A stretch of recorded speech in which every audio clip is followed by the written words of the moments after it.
Hello friends, আরুষিস কিচেনে আপনাদের সবাইকে আরেকবার স্বাগতম। আজকে আমি আপনাদের আমের সন্দেশ রেসিপি বানিয়ে দেখাবো। তো এটা বানানোর জন্য আমি একটা আম নিয়ে নিয়েছি মাঝারি সাইজের এবং নিয়েছি কিছুটা ছানা। এই ছানা থেকে আমি সম্পূর্ণ জল বের করে নিয়েছি। দেখুন একটু জল নেই, একদম পুরো জলটা আমি এর থেকে বের করে নিয়েছি। এবার আমি করব কি, এই আম থেকে প্রথমে খোসাটা ছাড়িয়ে এটাকে ব্লেন্ডারে দিয়ে ব্লেন্ড করে নেব। তো ফ্রেন্ডস, আমি আমটাকে এভাবে লম্বা লম্বা করে কেটে নিয়েছি এবং এটাকে মিক্সিতে দিয়ে দিলাম। এবার আগে থেকে আমি যে ছানাটা তৈরি করে নিয়েছিলাম সেই ছানাটাকেও আমি এর ভেতরে একবারে দিয়ে দেব, দিয়ে আমি ব্লেন্ড করে নেব। তো ফ্রেন্ডস দেখুন, ব্লেন্ড করার পরে দেখতে এরকম হয়েছে। এবার আমি পরবর্তী স্টেপে চলে যাব। তো ফ্রেন্ডস, আমি কড়াই গরম করে নিয়েছি।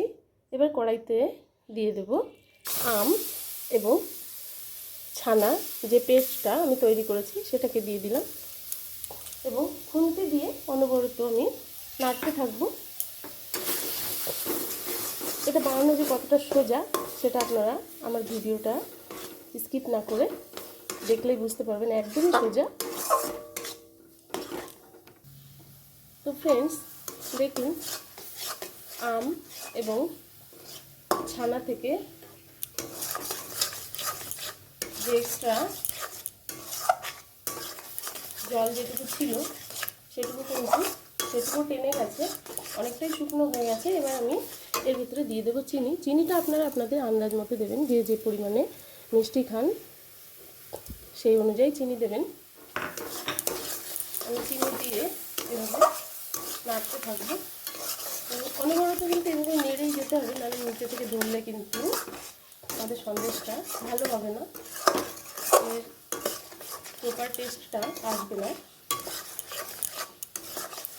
চিনি দেওয়ার পরে আর একটু পাতলা হয়ে গেছে, কোনো ব্যাপার নেই, এভাবে নেড়ে যেতে হবে। তো আমার সন্দেশটা কিন্তু প্রায় হয়ে এসেছে। এরকম অবস্থায় আমি দিয়ে দেব একটু এলাচের গুঁড়ো। আমি এলাচ দানাটাকে হাতে বেটে নিয়েছি, এখানে 3টি এলাচের বীজ আমি বেটে নিয়েছি। একদম অল্প সময় এত সুন্দর একটা রেসিপি আজকে বানিয়ে ফেললাম। আমি নিজেই বলছি, আপনারা এভাবে বানিয়ে দেখতে পারেন। এটা কিন্তু খেতে খুবই ভালো লাগবে আমার এই সন্দেশ রেসিপি।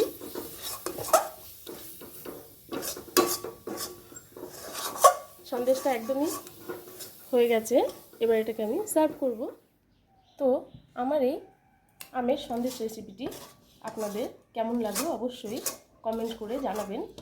একদম ঝটপটি রেসিপিটি আপনারাও বাড়িতে ট্রাই করে দেখতে পারেন। এটা কিন্তু খেতে খুবই সুস্বাদু। একদম অল্প সময়ের ভেতরে ঝামেলাহীনভাবে আমি আমার রেসিপিটি আপনাদের সামনে উপস্থাপন করেছি। আপনাদের যদি ভালো লেগে থাকে তো প্লিজ একটা লাইক, একটা কমেন্ট করবেন এবং আমার রেসিপিটি বেশি বেশি করে শেয়ার করবেন। এবং যারা আমার চ্যানেলটিতে নতুন আছেন প্লিজ তারা একটু সাবস্ক্রাইব করে দেবেন। এতক্ষণ আমার সঙ্গে থাকার জন্য আপনাদের সবাইকে অনেক অনেক ধন্যবাদ। তো দেখা হচ্ছে পরবর্তী ভিডিওতে। Thank you.